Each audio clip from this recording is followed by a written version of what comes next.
Okay. And you picked up that subdivision? I did. I was like, Finally, huh? are you wet? Is it raining? Yeah, like wet snowdrops. Do you want mine? Does he need hers? Craig, do you need everything or just the front page? Just the agenda. I'll get a copy.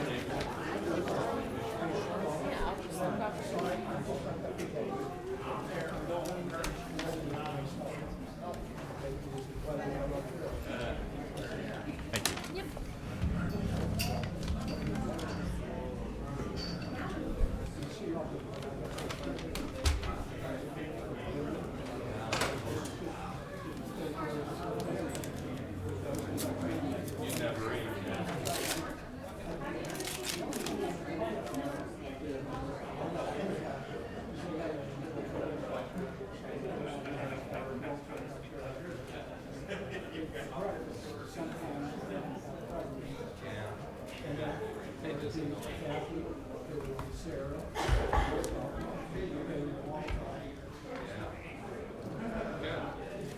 Well, hopefully I'll see you there, man. You can get up on your own. You don't have to be part of this.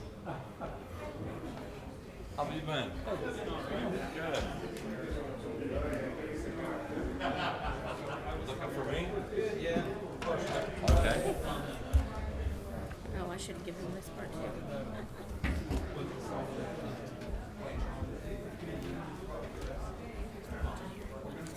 Thank you.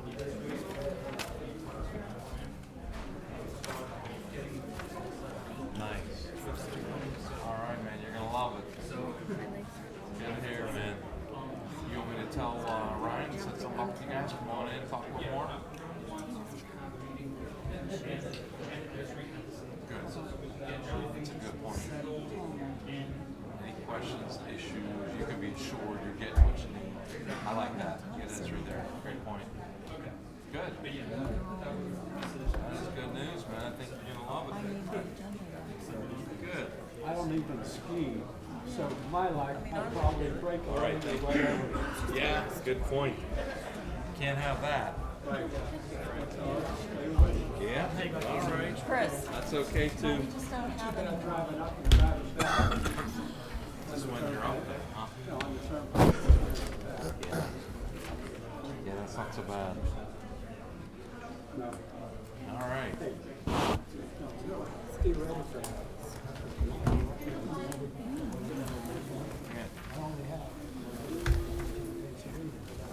Oh, nice. It's next. How are you? Not yet. No? It should be when you're done with this gig. Hey, my Christmas glasses now. Simpler then, right? Just work for your arena.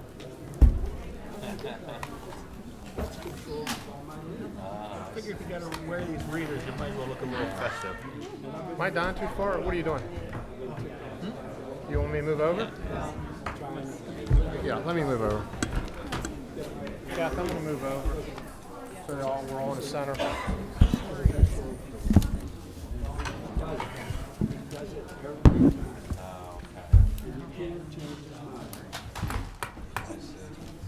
And he's here tonight, he's seeing things. And then he's got grandchildren. So he's training them if they don't know.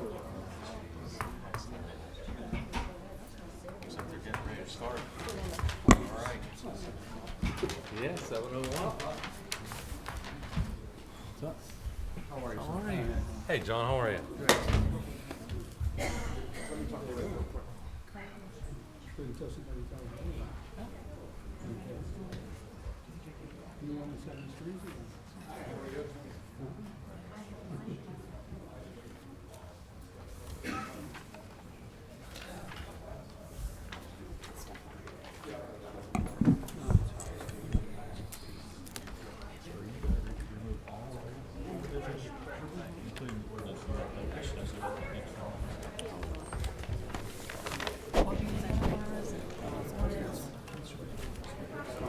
You need one.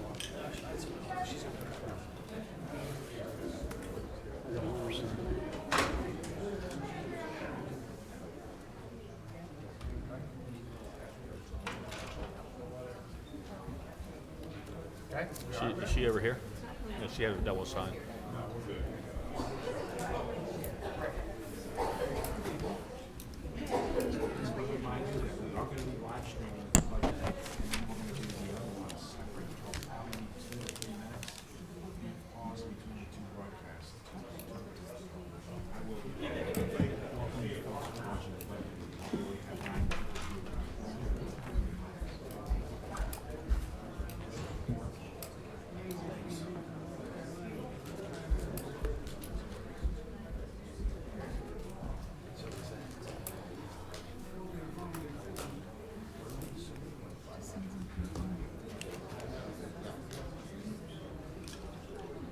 There's seats over here.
It's kind of like those because we get them too, but I kind of like Buffalo Bakery. It's the same.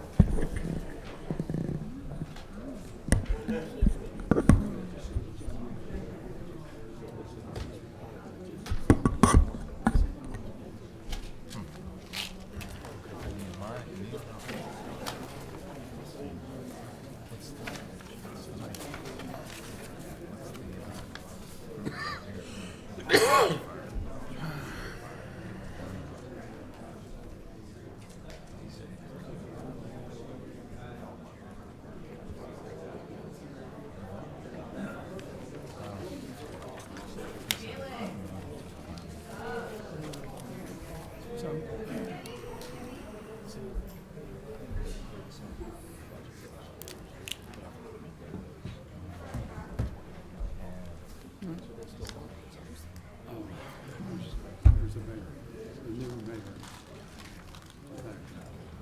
Who got the police over here?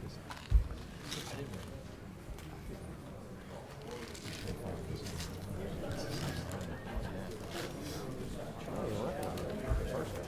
Is that John Miles? That is Miles. He's back in here. I know. He'll be going here. Working overtime. Yes.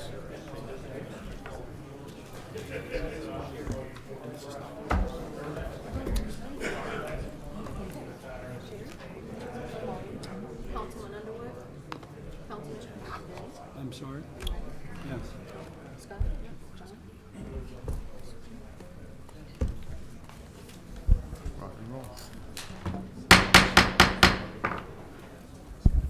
Good evening, ladies and gentlemen. It being said 7:06, I'd like to welcome you to tonight's second budget hearing meeting. And before we start this meeting, we have 9 people so far, I think, already tuned in by social media. So I'd like to say welcome to all of those who are tuned in by way of social media. You know what I like to say.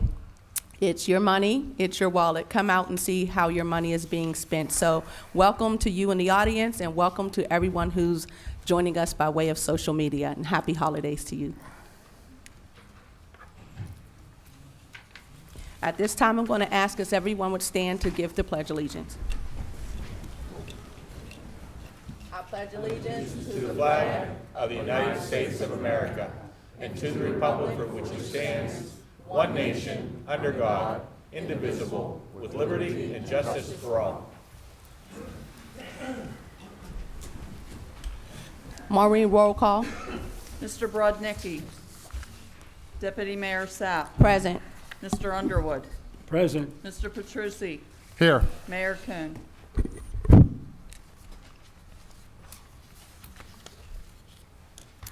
All right, as you all know, we had our first budget hearing meeting, which allowed every resident to come forth and speak on their concerns. If you had any questions, you were welcome to the podium to give your questions. Mayor and council was quiet that evening, and we took notes and just said that we would come back this day, which is December 16th, 2019, with response to all of your questions. We didn't get as many questions as I expected that we would get with concern to the budget. However, the questions that we got, we are going to only respond to those questions this evening.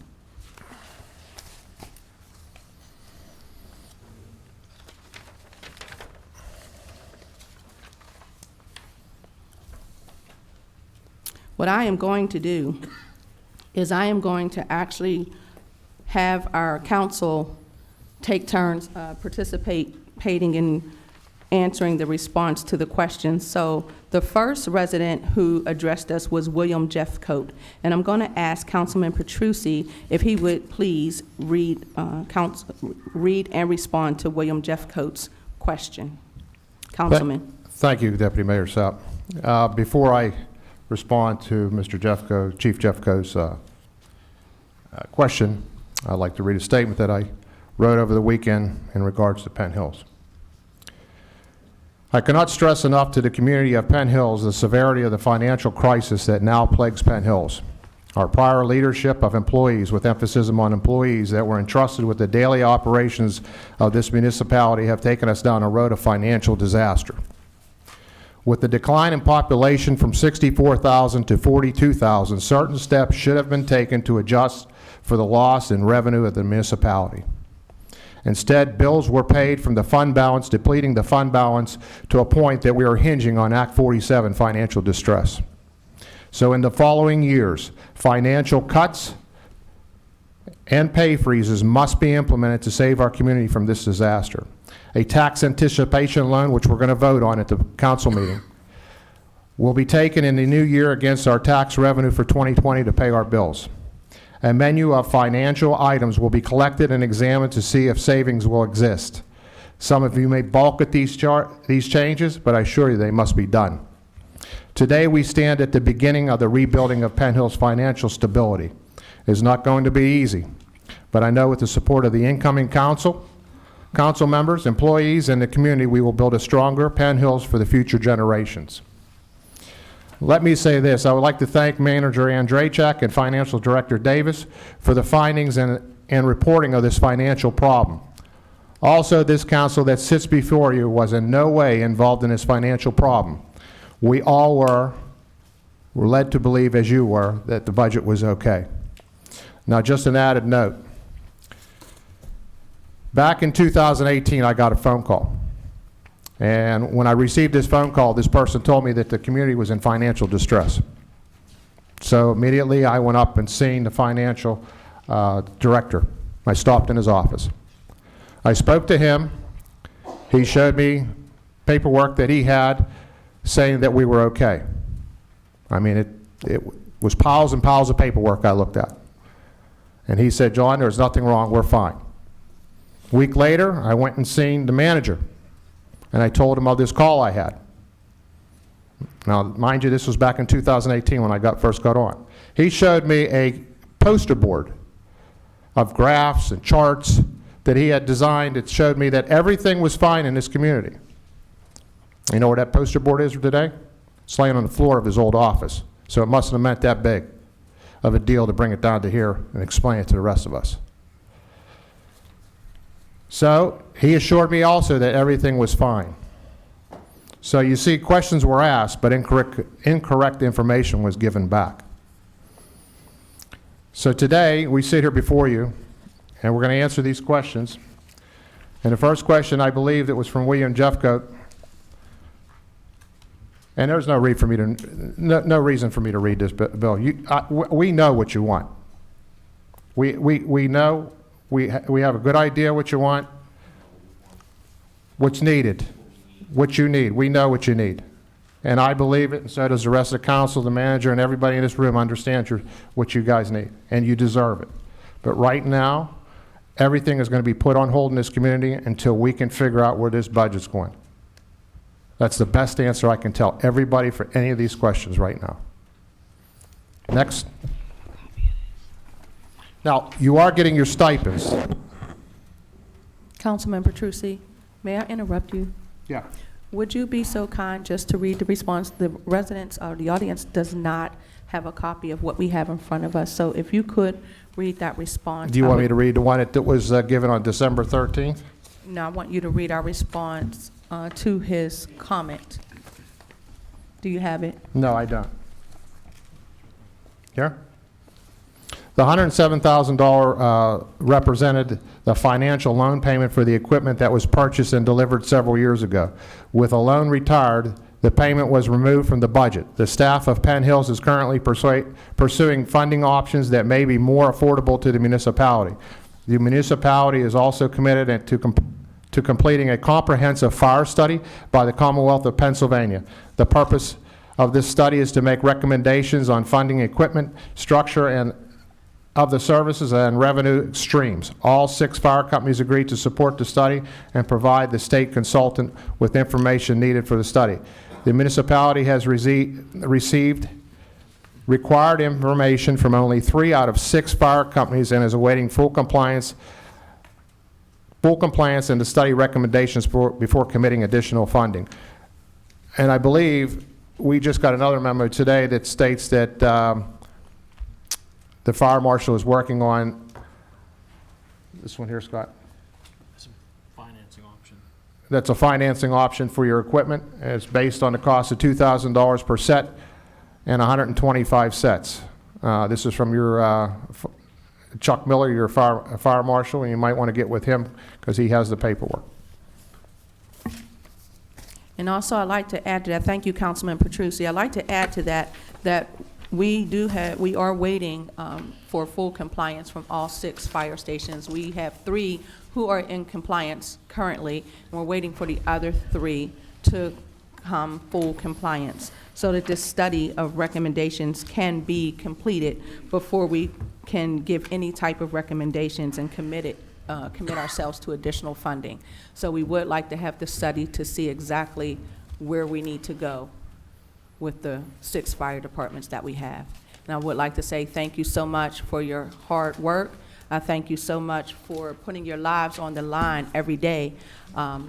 We heard from all of you, well, most of you last week or at our last meeting, and we also heard from other residents who suffered the same illnesses that some of our firemen have suffered. So we do thank you for putting your families on the back line to put yourselves and us on the front line. So we definitely appreciate you, and we're going to do everything in our power to make sure that our volunteer fire department and firemen and women are taken care of.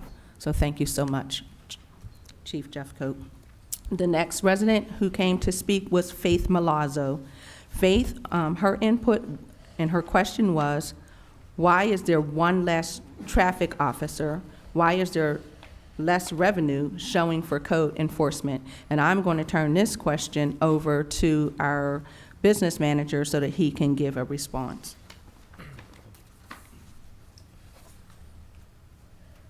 In the 2019, I'm sorry, in the 2020 budget, there was always a department for traffic safety officer.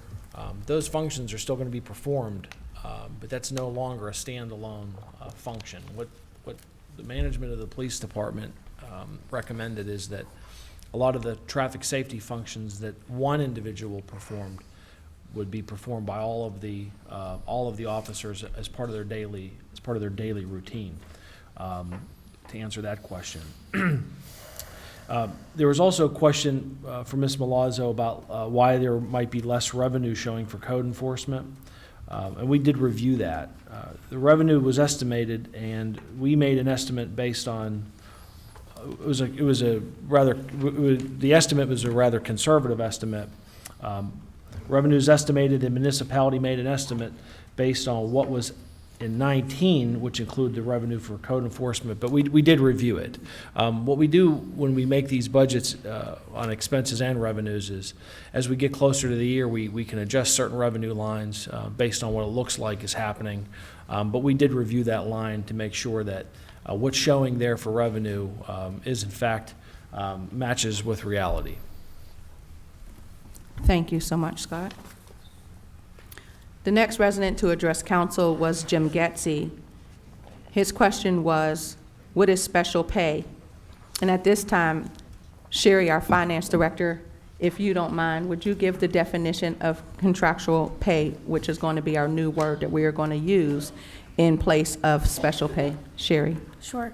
Our special pays include things like longevity, hospitalization and comp time buyback, sick buyback, vacation buyback, and deferred compensation for non-union employees.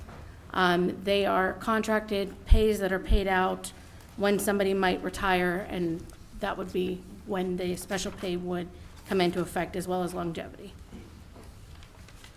Thank you, Sherry. Our next resident to address council was Betty,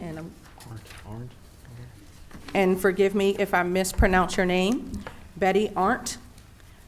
Her input was, the speaker pointed out a clerical error that indicated there was no librarian in 2020. And our response is the municipality acknowledges the error and the position was budgeted for. It simply did not appear on the summary. Our next resident to address council was Bill Moutz. Or Moats? Moots. I'm sorry, Bill. His input was, well, he didn't have a specific question. So, Bill, we thank you for coming and giving your concern and voicing your opinion. So we don't have an answer because he just simply voiced his concern. Next, we had Bob Mora, and his input was, the speaker asked why the municipality is continuing to practice of advancing deficit spending plans. And I'm going to turn this over to our business manager to read his response. The municipality recognizes the practice is unsustainable. The budget presentation was done as a way to explain and call attention to the fund balance reliance. The municipality plans to make strategic plans on how best to grow the fund balance starting in 20 and 21. The mayor and council need time to fully consider ideas and plans for expense reductions or revenue increases. Thank you, Scott. Next, we had an unknown speaker who came from McAllister Drive, and the input was, speaker said she was a cancer survivor and asked for additional fire service funding. Speaker asked no specific question, so we thank her for coming out on behalf and speaking on behalf of the firemen. Robert Larco, his input was, the speaker questioned what amount of fund balance actually gets spent down year to year. The speaker asked what revenues and expenses are being used to get to that $3 million, because based on his review, Penn Hills is at zero. And at this time, I'm going to also refer this question over to our business manager, Scott, to read the response. And if you need to, you can certainly ask Sherry for her input. Thank you. If you look at the past budget and annual audits, you'll see that the fund balance was used to make revenues match expenses. However, even though the fund balance is used in its entirety to balance the budget, it doesn't mean that the fund balance was completely used up. What that means is that even though when you look at our budget, for instance, whenever we ended 18, we had a $3.7 million fund balance. That 3.7 then rolled into 19 and it appeared, but it doesn't mean that it all goes away. It only gets reduced by the amount of the overspend. So what gets spent down is the amount of each year's deficit. And as I just said, for instance, in 19, the municipality started with the year with a $3.7 million fund balance, and we estimate at the end of this year will be around $3 million. So that means that there was about a $700,000 overage. So to best answer that question, you have to understand that just because the full fund balance appears as a carry forward, it doesn't actually all get spent. It only gets spent down by the amount of the deficit. Thank you so much, Scott.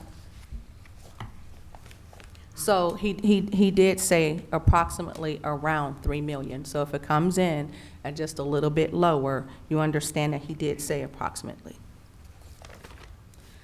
Okay.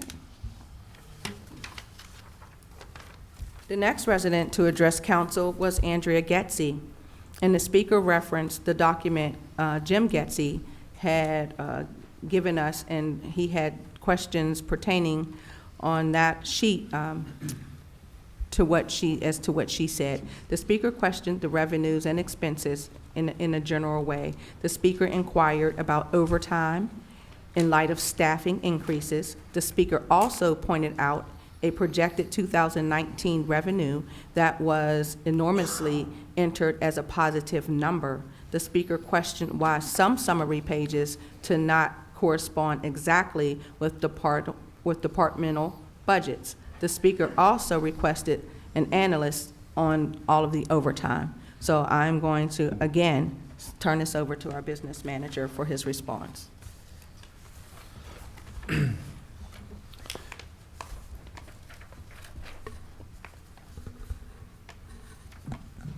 Based on the notes and based on the meeting, I don't know that I got a specific question from Ms. Getzy. A lot of them were just concerns that came from the meeting.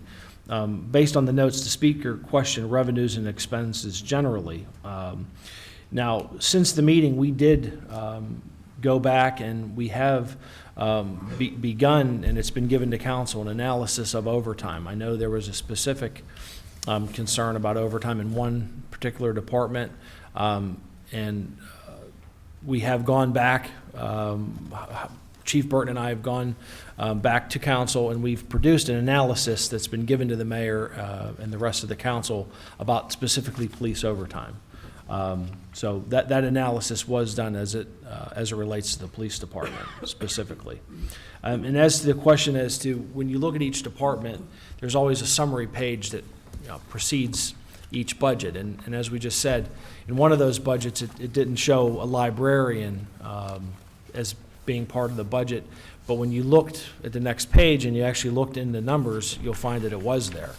So admittedly, on some of those summary pages in the budget, there was mistakes made. And that's probably one of the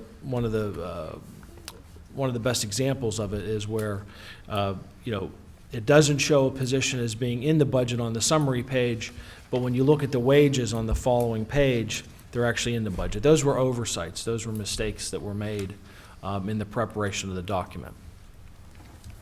Thank you, Scott. And I did meet with both Scott and Sherry, and we definitely, Ms. Getzy, went over that, and those errors have been corrected or are being corrected. Am I correct, Sherry? Yes, that's correct. Thank you. Deputy Mayor, Councilman.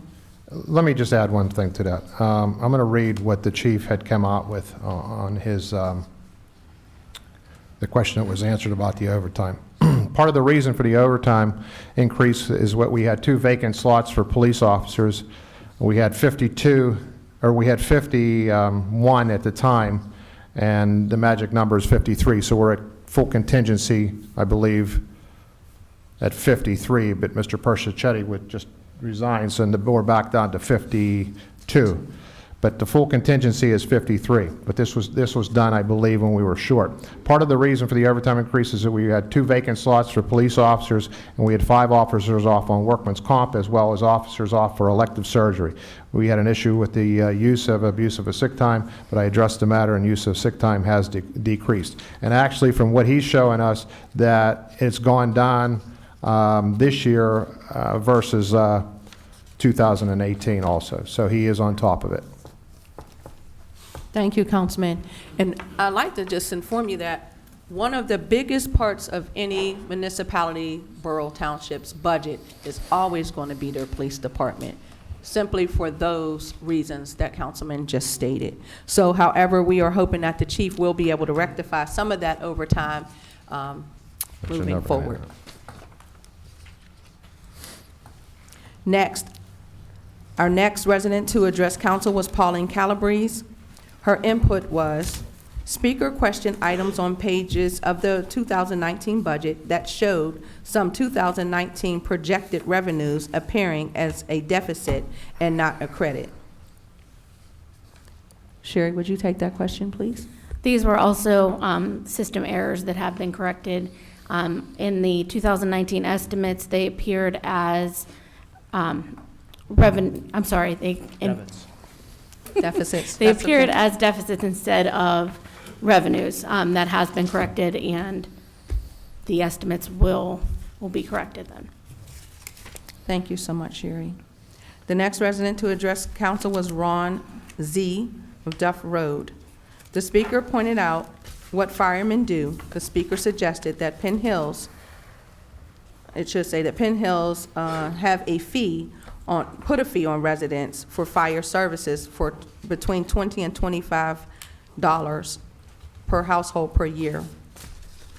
The speaker said residents would not complain about a small tax for fire services.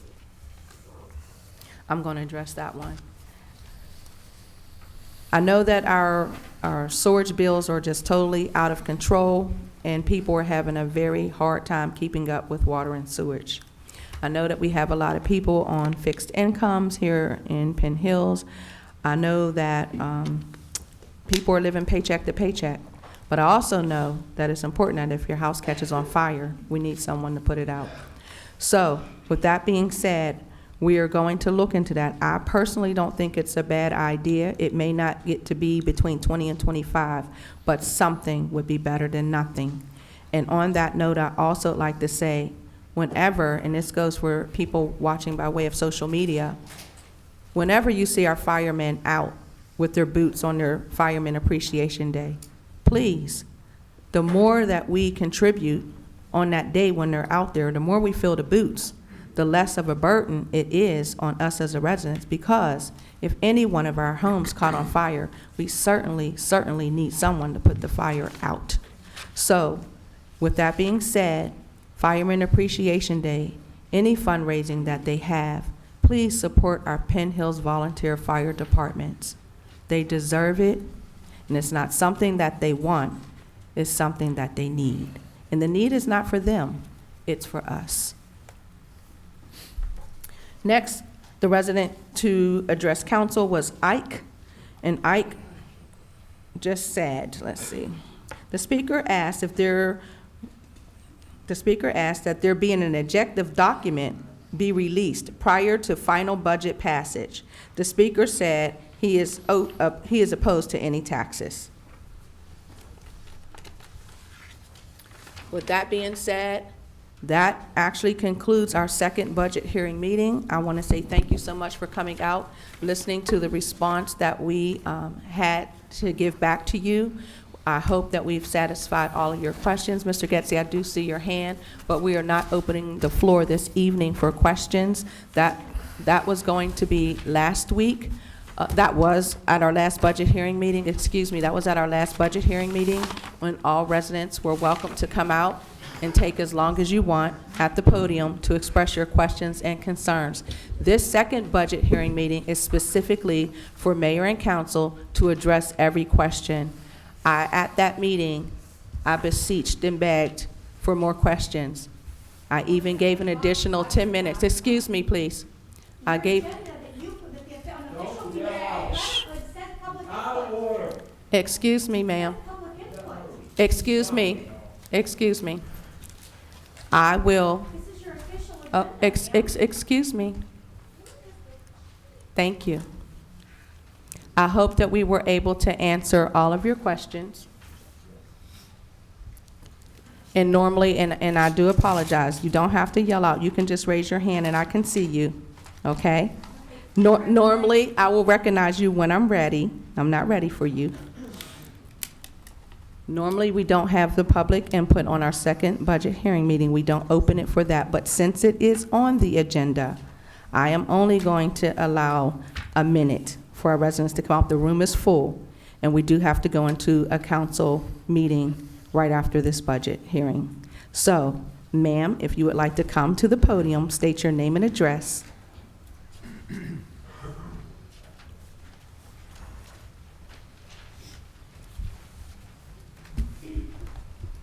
Heather Houlihan, 6675 Pokita Road.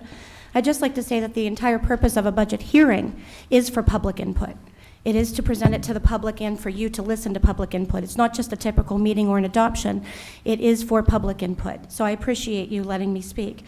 I have a possible solution. At the last meeting, someone had raised the potential for firefighters, particularly in a municipality that is volunteer, to be able to bill the homeowner's insurance of the fires that they fight, homeowners versus and renters insurance. And I realized that because we have a full volunteer staff, that is not possible, that there's nobody to do that. So if it is possible to bill the homeowners, and I don't know if that's the case or it isn't, but if it is possible to bill the insurance of the homeowners and renters of the fires that you bill, perhaps the solution could be for the municipality to hire an employee, somebody under the home rule charter that would be a resident. It could be a secretarial position that would report to the fire marshal or public safety. One of the part of the job descriptions, one of the obligations would be that they would have had to have previous insurance billing experience and Ms. current Houlihan, previous billing your minute is up, experience. but we get it. And thank you so much. That was great input. But I do want to say that I wish you were here for the first budget hearing meeting, because it was your time to give all of your input, ask questions, and your concerns. But I did take note of that. The manager also took note of that, and that is a fantastic idea. And we will, Ms. Houlihan, if you would like to, please give us a call, and we can talk further about it, okay? Okay. Thank you. You're very social media oriented. This agenda was also put on social media, which is why I came tonight. You know, so we all work, we all have families, we can't make every meeting, but you released this. You really should abide by it. Thank you, Ms. Houlihan. Mr. Gatsey.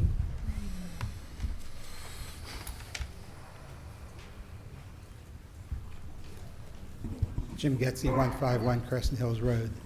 The first budget hearing, I came to the podium and asked questions which were addressed here.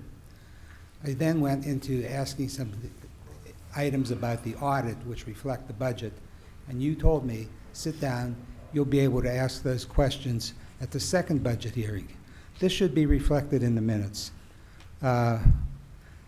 What I also did was I handed out a summary of questions that I had put together after looking at the budget. There's a number of questions here on my handout that were given to you and which have not been addressed. So to say that this budget hearing is over, all the questions you were asked weren't addressed. And I was told to sit down at the first budget hearing when I tried to ask some other questions.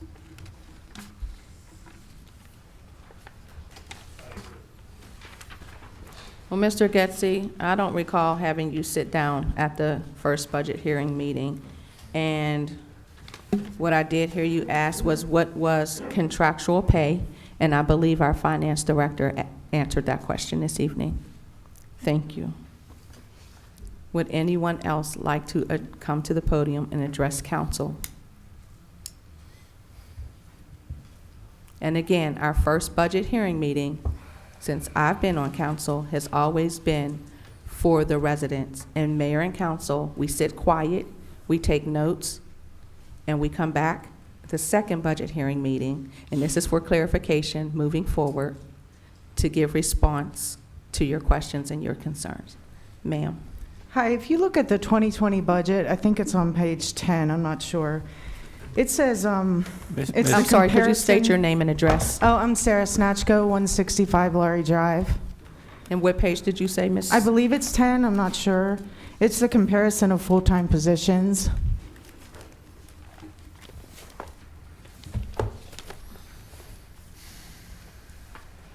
It says code enforcement, 2019 budget 7, 2020 budget 6.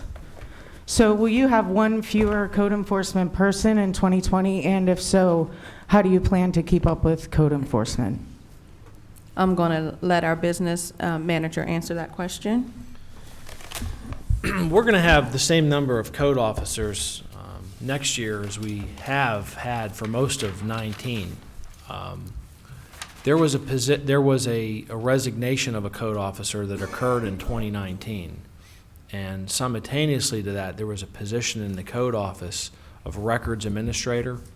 That records administrator became a code officer. So the position that's not in the budget, so to speak, is that records administrator position. But there's no reduction in the number of code officers next year. We have the same contingent of code officers that are in the community today and next year as we had for most of 19. It's just that when one of the code officers resigned, we filled that position with an existing code office employee who was a records administrator. So we did take a savings there when we did that, but we don't feel that that it's going to be any less of a service. And we're also looking into improving technology. We think that maybe improving technology might take us further than more positions. But just to succinctly answer it, we have the same number of code officers next year as we did in the 2019 budget. Okay. Ms. Getzey?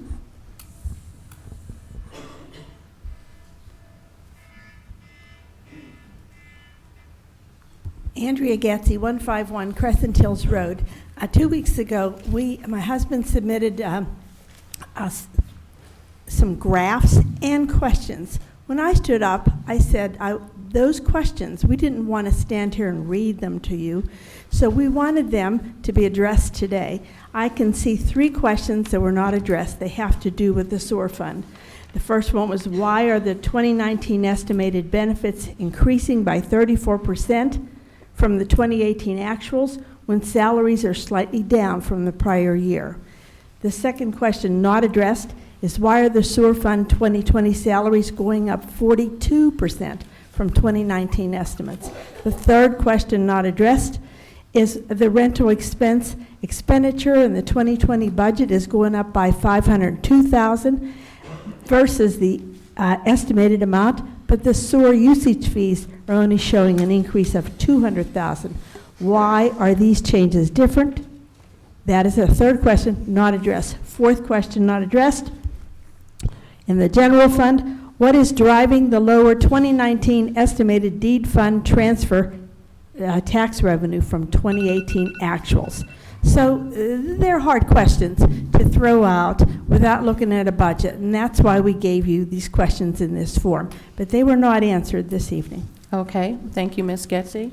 Scott, I saw you writing really fast. Sure. I don't have that all in front of me, honestly. No, that's okay. But I did pick up what the questions were.